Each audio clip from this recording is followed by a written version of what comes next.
Scattered versus isolated thunderstorms, what's the difference? Subscribe for more quick weather explanations. Checking the weather forecast can sometimes feel like you're reading a statistics textbook. Meteorologists convey the chance of cloud cover or rain in percentages, but what those numbers mean in the real world isn't always clear, so you'll often hear terms like scattered and isolated to describe thunderstorms. Say there's a 20% chance of thunderstorms this afternoon. This is called the probability of precipitation, and it means that there's a 20% chance that rain will fall somewhere in the forecast area. If that prediction is accurate, you'll likely escape thunderstorms, but there will be a few towns in your region that get a good soaking. If it rains on you, you were just in the lucky spot that happened to see a thunderstorm.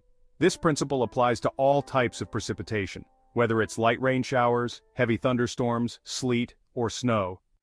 Some forecasts will opt to say there's an isolated chance of thunderstorms, rather than throw out a percentage.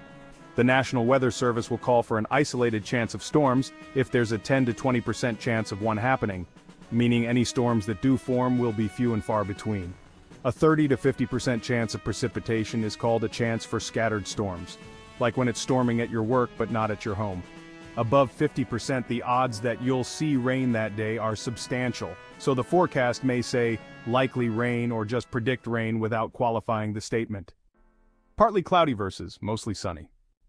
Another portion of forecasts that can get confusing is the difference between partly cloudy and mostly sunny skies. These terms also refer to percentages. In this case, it's the percentage of the sky that's expected to be covered by clouds.